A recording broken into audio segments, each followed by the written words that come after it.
biso. Mama pasteur nde azaki na programme mati. Ndenge atangilaki biso nzembo bayuda. Nyonso eza na kati na makambo wana. Oyo bapapa batikelaki biso bolingo mibeko mpe misala. Lelo eza mbotama ya papa Kisolokele, papa Nkuluntu. Elingi oloba ete abotamaki na 0 heure. Oyo ezali ke biso ndenge toza kosepela esengo kuna na likolo kimia wana se po koya na bango na 1910 étoile monanaki na likolo oyo ememaka bokonzi. Elakisaki likambo monene pamba te tobungisa eloko ndenge tobungisaka eloko na 1914 koya na ye moko papa Kimbangu apesaki kombo Kisolokele oyo tobungisaki emonani.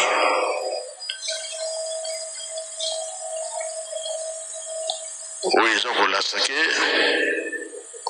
toza en direct likolo eza ya kofungwama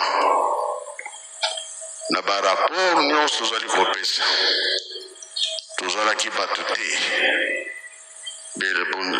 bokasi ya tata Nzambe emonanaki. Na 1916 papa de alunga na botami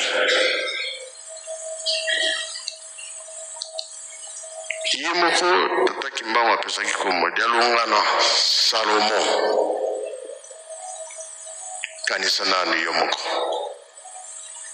kombo wana ya Salomo. David tata Nzambe alobi na ye kotonga ndako ya Nzambe kasi maboko na yo eza na makila. Mwana na yo Salomo de ya kotonga wana emonaka kuna bayuda yango emonani epa na biso Salomo dialungana. Na 1916 kokona na ye papa Kimbangu abandi mosala na 21 alobi na ye bandeko na yo bakobima me yo kobima te kotikala libela awa. Ashini nazaki nango 5 ans bandi ya mosala ya tata Kimbangu. Ta bandeko na yo babimi yo kotikala. Tala likambo ya nkombo ndenge bango bayelaka Kisolokele di alungana Salomo diangenda kuntima ndenge kere bandaki guerre mondiale 1914 et kosela 1918 diangenda kuntima likambo wana emonanaki ekela motema na ye ye mpe atambusi lingomba eke mokili mobimba. Likambo tata Nzambe soki ezwi yo na motema elakisi ke ozali kotosa ozosalela yango Nzambe akotika yo te. Ye atambusi mokili kambo eke mokili mobimba. Elelo soki toza kosepela fete misala ya papa Kisolokele asalaki na mokili kati na biso na lingomba volontaire ya liboso ezali ye mais tozali ba volontaire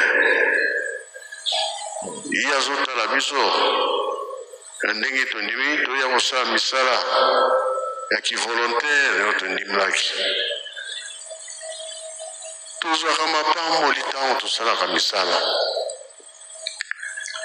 me azali tata ya mokili mobimba ya bato nyonso biso sikoyo toye tolakisa misala ezomonana ke lingomba mobimba toza ya kolemba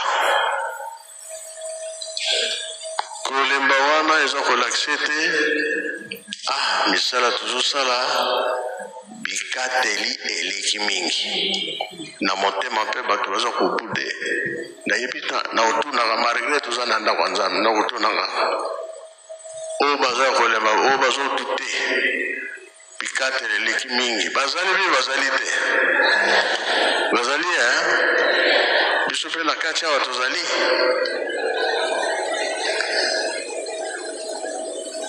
donc batata bamama bajene ijiki totelema mpona mosala oyo bapapa bapesaki biso biso toye toro na biso tondimaki ke mbotama ya papa kisolokele tondimi tozala bavolontaire tolandi ye toye mais en général na lingomba oyo bapesaka biso bikateli tosalelaka yango mpo soki batangeli biso na bible papa elebe degol so bozali boya oyo chapitre napesaki bino ngai naza na paster te kasi toyoka nzambe alobi nini bolimisa biso malgré lere ekei kasi eza nécessaire tomoni mpe bino boza koloba moke kaka tosimba likambo toke nango toyebi ke na mokili mobimba mpa lingomba ekei baza kolanda oyo eza koleka na nkamba na monde biso bandimi tondimaki na biso totonga lingomba ya tata Simon Kimbangu bakretien bacroyant pardon tolobi mpona tata Kimbangu tozali bacroyant tondima totonga lingomba ya tata Molimo Santo wana nde tolanda nzambe alobi nini na misala oyo tozosala soki toza kote wana mabe totika tolanda kaka programe ya tata nzambe ndenge bazosengela biso nde tolanda tata paster atangela biso esika wana toyeba soki toza ya kolemba esoki mpe bikateli eleki mingi tolanda nzambe alobi nini esika wana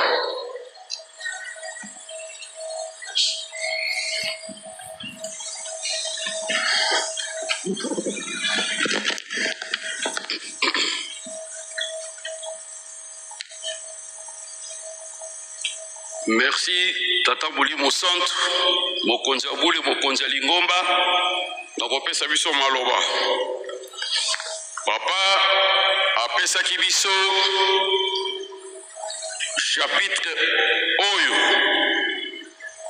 Esaïe chapitre 43 verset 22 à 26. Esaïe chapitre 43 verset 22 à 26.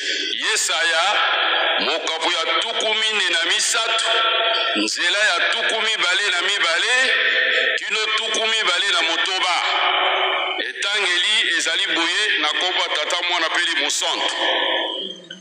Esaïe 43 22.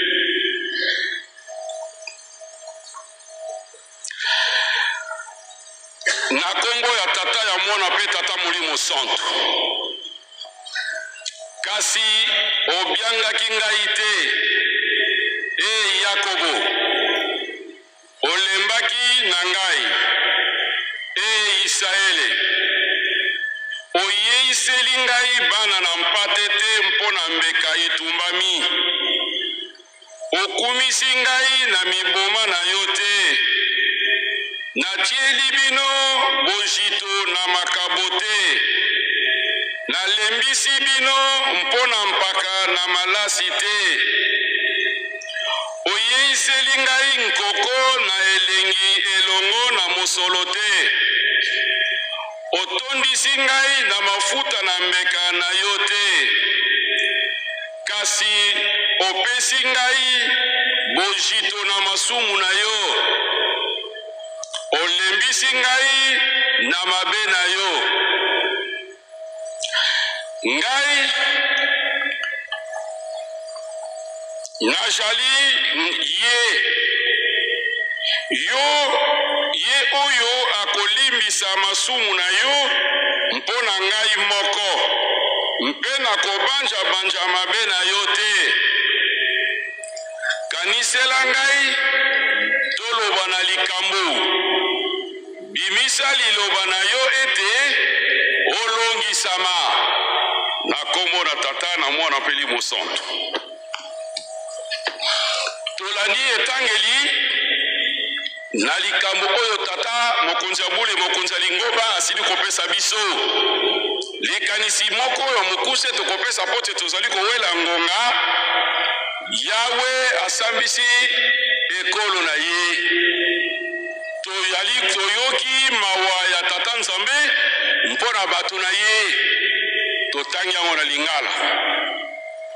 Oyo ye tata Nzambe azali na yango mposa mpona biso kosala. Azali komona yango te.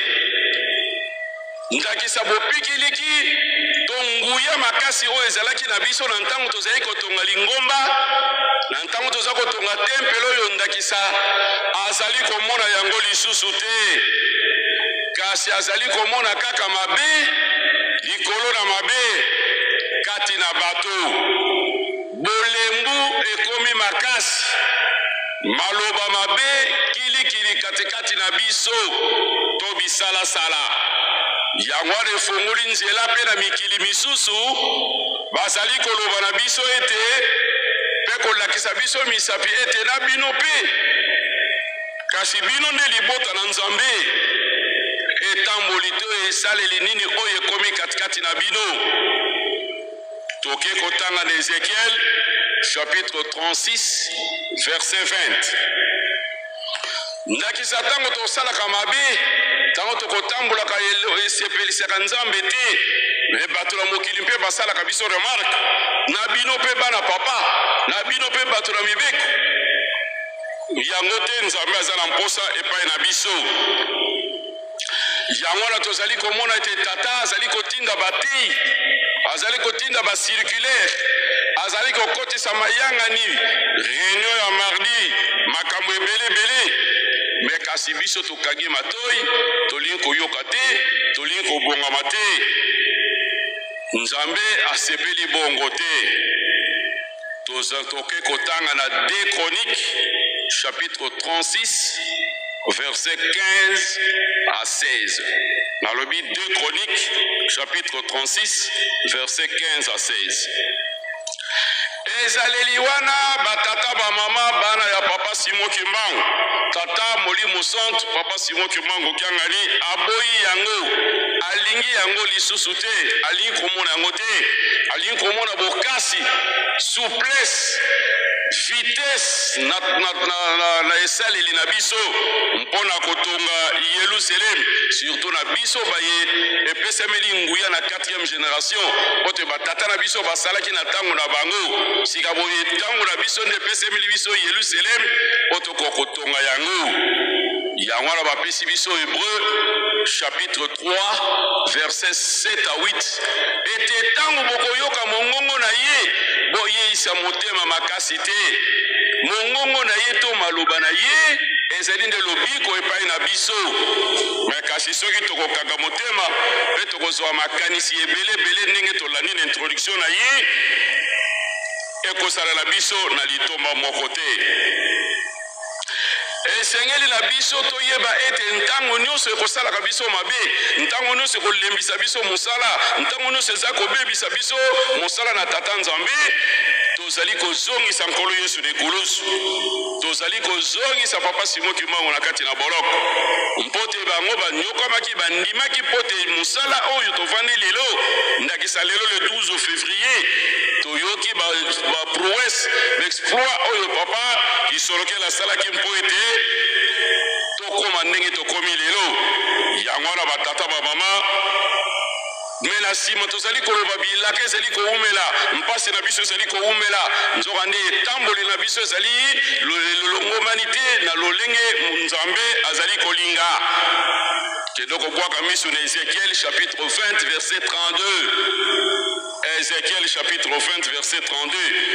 Maye tosana ngo mposa tokozwa yango te ezali koumela pamba te tozali kotambola na lolenge oyo ye Nzambe azali kolinga te. Yangwana Tata Molimo Centre Papa Simon Kimbangu Kiangani akati ndai ete akobikisa yangwana kolobaka ntango nyonso te likambo na Nzambe ekokweya na bolembo te kasi na makasi ekokweya kaka donc akobikisa biso bato na ye ezali mpona kondima na biso te ezali mpona esaleli na biso malamu te kasi akobikisa biso mpona mawa na ye mpona lokumu na nkombo na ye oyo ezali kobeba ote na ntango ya ndimaki kobipesa nzoto mpe molimo mpo ete lingomba oyo etongama azwaki conseil epai na biso te atunaki biso te kasi andimaki mpo ete asala oyo tozali komona ndenge ezali lelo yango wana ye mpe azwi mokano akobikisa bao ya ye na lokumu ya kombo na ye kasi mpona kondima na biso te tolinga te Nzambe akobongisa akosala likambo. Ézéchiel chapitre 36 verset 22 soki totangi tokomona lokokende mosika te parce que toza mibale ngonga eza kobengana Tata Molimo Centre na telebi wana na nkombo Tata Mwana mpe liboso.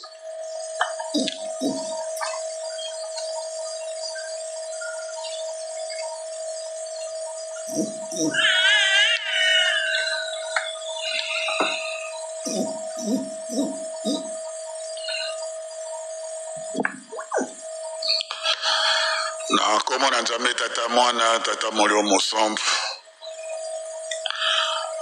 batata bamama bandeko toyeba ete Nzambe alingi biso mingi kobikisama na biso bolamo na biso ezali d'abord bolingo ya Tata Nzambe bolingo ya nkolo Yesu bolingo ya Tata Molimo Centre alingi biso mingi foto tia nano likambo wana liboso ke Tata Nzambe abipesa mbeka bosawa mpona bolamo na biso Nzambe alingi biso mingi oyo nyonso ezali kopesamela biso ezali po ete biso tozwa esengo bolamu soki totali paradis terrestre Nzambe asalaki yango manso ye asalaki po ete moto azala na esengo na ntina na bolingo yango wana apesaki moto abaki batela mpe esalela yango apesaki ye manso na ntina na bolingo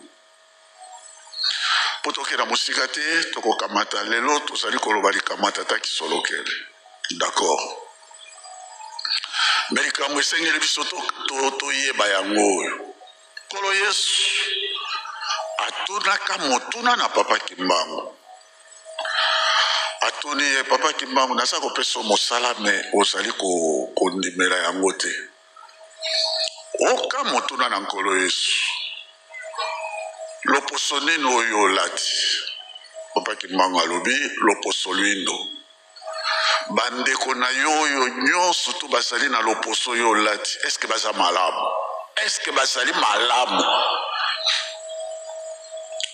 Papa Kimbangu alobi te baza malamu te salisa bango tango papa Kimbangu ayoki ndenge wana amoni pasi ya moto mwindo kibombo esclavage akobi. Nous sommes à Botami en 1887, donc 2 ans après la conférence de Berlin. Et Mbola Wanape, Boombo Yaki Kosi la paix. Amoni ebele ya bambula oyo plus de 400 ans ya esclavage, colonisation, fimo, banani nkolo salobi. Est-ce que bandekono baza malamu? Oyo lati poso habite baza malamu te. Salisa bango. Teya bango, bikisa bango, tambwisa bango, kotisa bango na mboka ya elaka na basepela. Moni kolo Yesu na tata Kimbangu bakangisi likambo po ete biso toyeba kosepela batata ba mama. Tozongisa nano makanisi kuna. Bakangisi likambo po ete biso toyeba kosepela. Eza bolingo. Eza bolingo. Mwana tata Simon Kimbangu abanaki musala ne butala nanu pasi ayebaki amonaki pasi oyo ekosala po ete biso toswa oyo biso tosali na yango. Nasalaki petit calcul. Mondele azalaki kobeta papa Simon Kimbangu fimbo, donc soki abeti boya zongisi boya akotana kaka mbala fimbo mbala moko, alors que c'est deux. Biso tolobaka 120 coups de fouet par jour. En réalité c'est 240 coups de fouet. Otangi yango fois semaine. Par semaine il recevait combien de coups de fouet? Par mois combien de coups de fouet? Par an, combien de coups de fouet? 30 ans. Si vous faites un petit calcul, ça vous fait 2 592 000 coups de fouet. Tala nanu pasa bongo. Et mboka oyo ya biso ezali na superficie ya 2 345 000 coups de fouet. Donc au moins chaque kilomètre ya mboka oyo coup de fouet. La papa Kimbangu oyo alobaki ete mwindo akokoma mondele, mondele akokoma mwindo, c'est-à-dire autant fixé par Dieu biso tokozwa bosomi tokobana komisalela biso moko. Chaque kilomètre carré ya mboka oyo au moins coup de fouet ya papa Kimbangu. Tala pasa ndenge wana natina kaka na bolingo alobaki ete moto ndeko azali malamu te tika na salisa ye. Bolingo ndenge wana ba mama batata komipesa ndenge wana koma na Lubumbashi. Soko komi na Lubumbashi oke na prison à Kasobo. J'ai déjà été là plus d'une fois. Mais il faut maïbi ma on a mis au moins cacho il y a 1 mètre 20 sur 80 cm béton armé. Azolala à même le sol na béton. Na boto natanga malili makas natanga moi makas. Il a supporté tout ça pour vous, pour moi. Au monde bolingo. Yangwana batata ba mama nyonso biso nzambe asali nyonso kaka pona biso na bolingo. Biso tozali komona ete ndenge batangeli biso na chapitre papa apesi biso yangwana batangeli biso na papa Pasteur Kabemba bikateli vraiment bazotongisa te. Tout est fait pour ton bien. Nyonso ezali kosalema eza kaka mpona ntina na bolingo. Batangeli biso ndeko tomoni directeur général ya INPP pour prendre l'exemple. Aye awa lobi effectivement il a raison. Tala INPP oyo papa Kisolokele a créé à Salikuna. INPP aujourd'hui c'est parmi le modèle dans notre pays, il faut le dire. Mais papa directeur général Baninga INPP, savez-vous que papa Kisoloke le temps où il na colonie scolaire de Boma, tant où na colonie scolaire de Boma, tant où mon sous Nzala Mutaïb c'est qui sont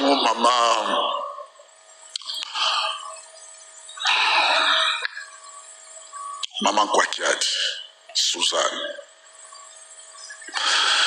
Maman Kwatiadi Suzanne azoyebisa biso alobi papa Kulutu azalaki soki pasi eleki ye akei te kino na lilita na cimetière ya Nkoko Kinzembo po bango mibale il n'avait que 7 ans.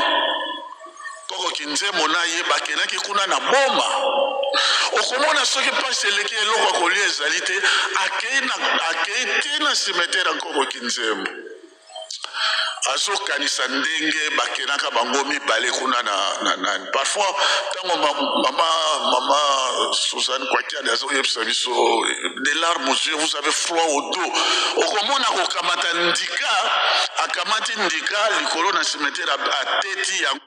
Livraison rapide, le meilleur du divertissement, c'est sur Prime pour 6,99 € par mois.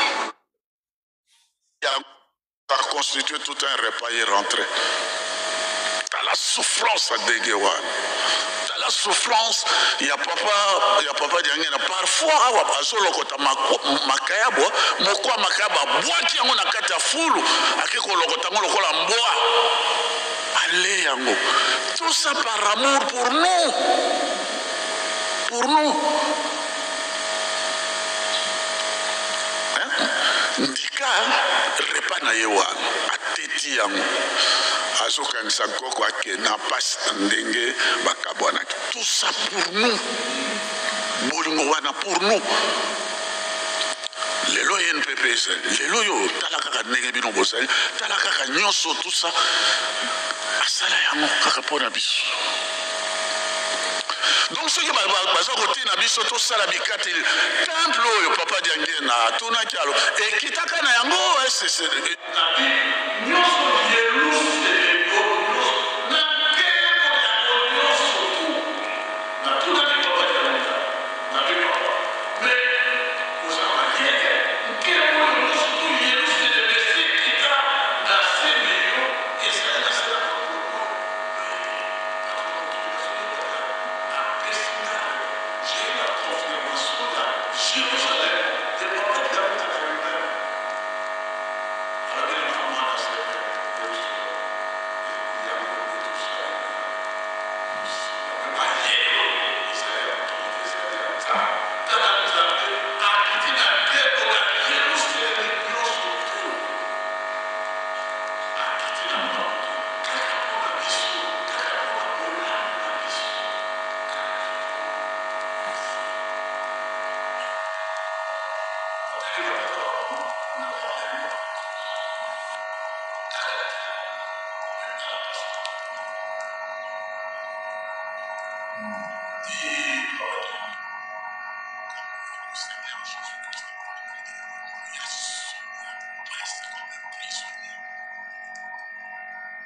Quand tu as quelque chose à donner, tu donnes de tout ton cœur. Parce que c'est pour ton bien, c'est pour ta bénédiction. Oh, yon surtout bakiti c'est biso batata balobaki. Bon, to biblisa yango kaka bidon soki bo biblisa yango. Biso to kozwa nini. Malamu to tonga poto zwa mapamboli. Yango na pe balobi yango na texte batanya. C'est pour votre bénédiction, c'est pour votre bien. Regarde. Tango batata bayeko sala 3 et bayeko sala 5 mois à papa Diangena kunti malobi boy soko ngana salaka na mbongo mbe na saleli papa qui soloke les fêtes parce que 1000 ans 1000 générations ezali koya bolamu wana nyonso tu asili kobomisa yango Parce que Papa Diangen a expliqué, papa qui sont auquel il connaît le cosmos. Donc, vous avez les systèmes solaires, hein, le Soleil, Mercure, Vénus, Terre, Jupiter, Uranus, tout ce que vous voulez, ma planète Wanagnos, ça c'est seulement les systèmes solaires. Mais Kamata y a des galaxies et des galaxies, avec plusieurs systèmes. Alors oui, papa qui sont auquel il connaît ça comme le fond de sa poche, connaît tout ça.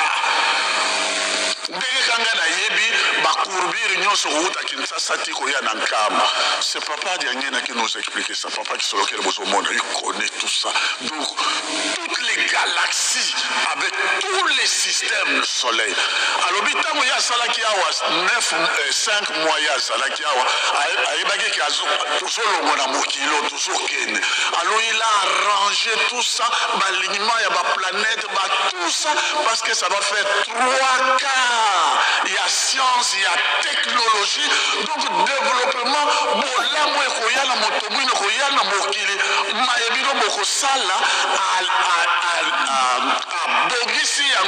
en conformité avec le cosmos, à classer pendant 1000 générations.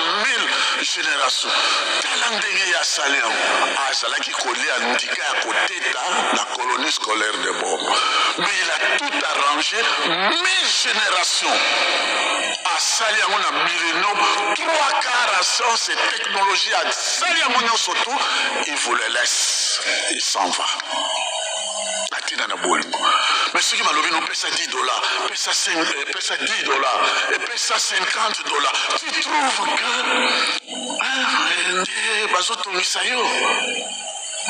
non.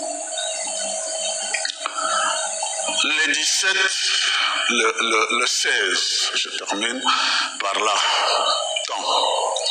Le 16 juin, oui, je ne me trompe pas de date, le 16 juin. Papa Diangenda, papa voyait wa mtoto na kiapi papa pasio ezali na nzoto na yo, papa yo ko kolongola yango te. O misandenge yo zali ko salisa bato, mais papa pasio yo ko kolongola yango te. Papa Diangenda mwana na ngai papa voya na yebike bino bolinga kanga mingi. Mais o ezali na nzoto na ngo zo mono, je ne suis pas malade, na sa maladité, mais o ezali charge. Batangeli biso na kata texte biblique. Il y a beaucoup de textes bibliques, ceci on vous donne, vous n'allez pas. Alobi, oui, ils allaient des charges, charge, il y a motomouindo, je ne suis pas malade. Alors il faut parce que Mondele a salé dans pensée à recoloniser l'homme noir. C'était le 16, le 17, ça il va formater, le 18 il a traversé, il est parti, et le 8 juillet, à Tekinzotu. Banzotu na bango nyonso a sacrifice tozali anankama comme cadeau mbeka. Banana yemoko tata ki mangu mama mwilo ba papa bango misato banzotu ezali il y a sacrifice kaka pona bolamu na biso. Soko beta kali bakuna tina da bikateli sengela ngo bolemis. Pour tala nanu bolingwa ndengo et pour terminer.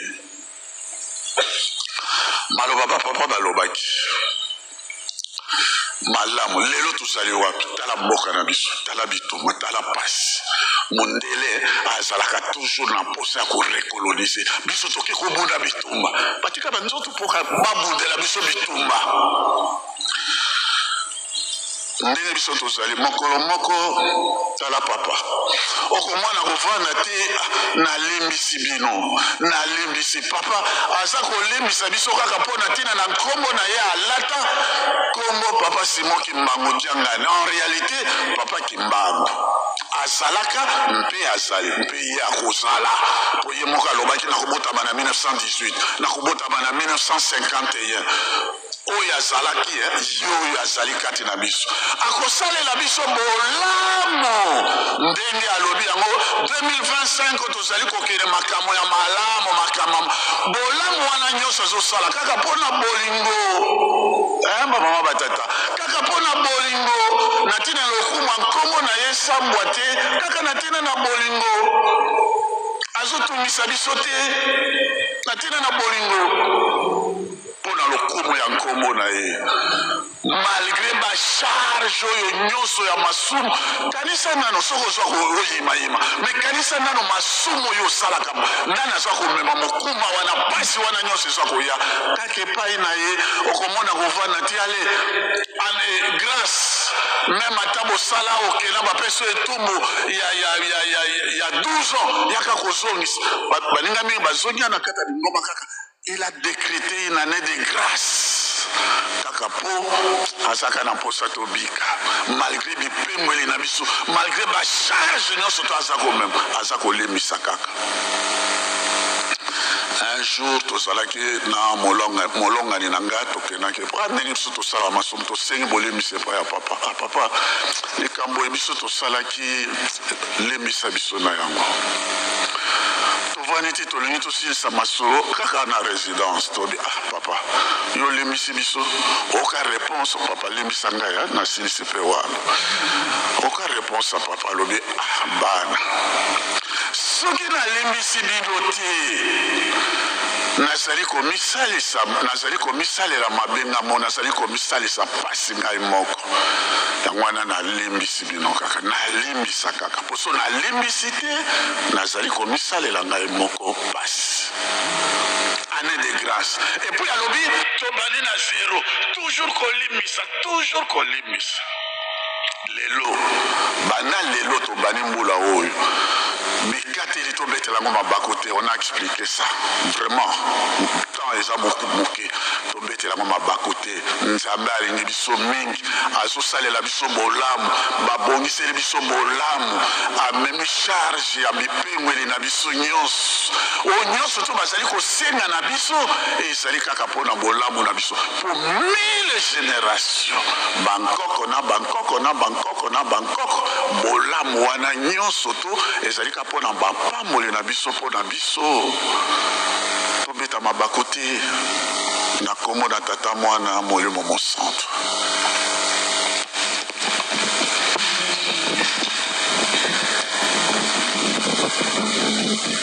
Merci papa pasteur bokena wana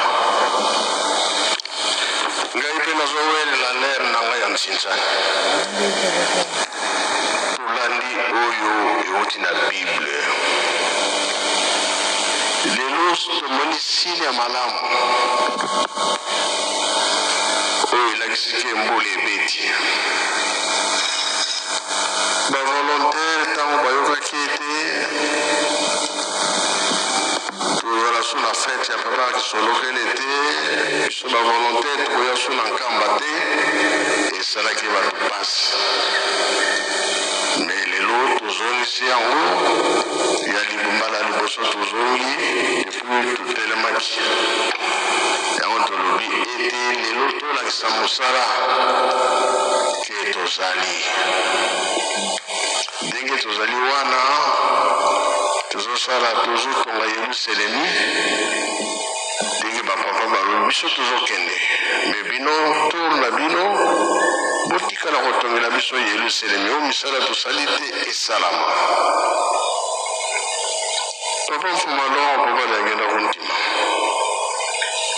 alobaki na pamba kurutu sikoyo tolingi tobanda misala na kati na lingombe coopérative papa sala misala wana abandaki yango me babebisa yango mosala wana bapapa balobaki likambo te oyo bakotikala tokotikala kosala yango bomoni biso tozotelemela makasi na papa mbenza oyo misala nyonso bapapa batindi biso tozongela yango tozomona ndako ya nzambe oyo tozali na 56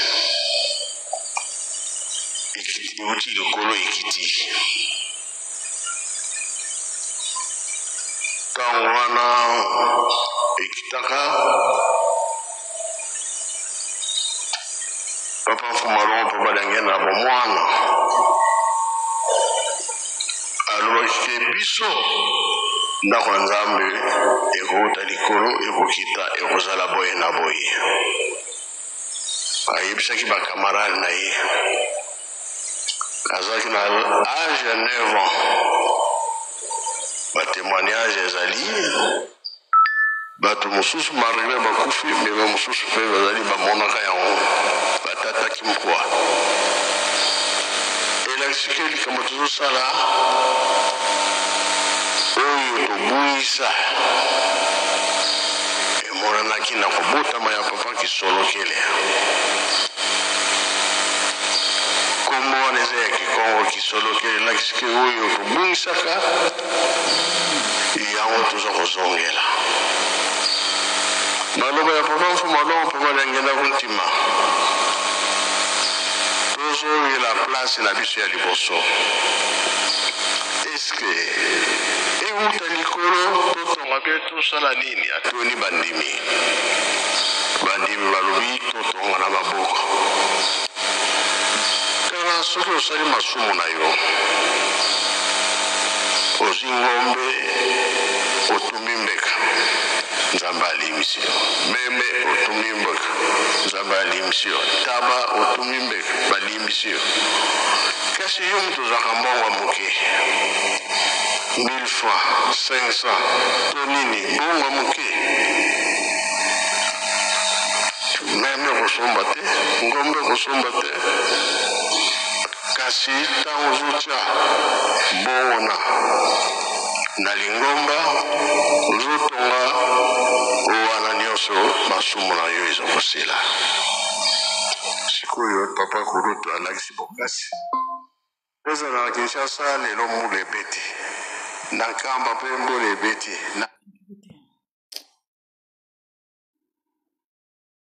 biso nyonso tozalela kaka papa Simon Kimbangu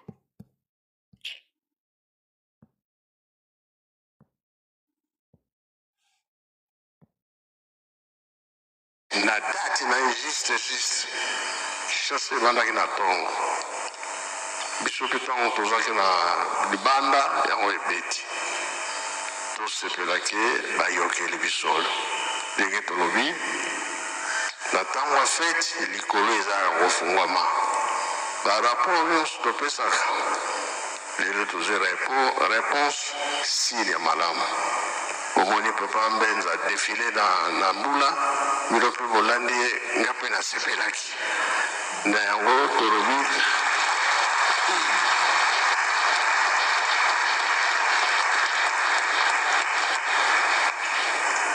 yango toza kolokte victoire nde yango wana lelo tolandi batémoignage ya papa Kisolokele mokonzi monene ya NPP ya ye alobi makambo biso mpe toyoki badiscours eleki makambo nyonso eleki tolanda matambi na bango po tolonga tosilisi na nkombo ya tata mwana mpe tata molimo santo amen bika twakubikeno moko twatonda lusiku lusu twetambuli kwa se lyetu musola kwa se mwana tata mwana velela munkumbwa se ye mwana ye tata mwana velela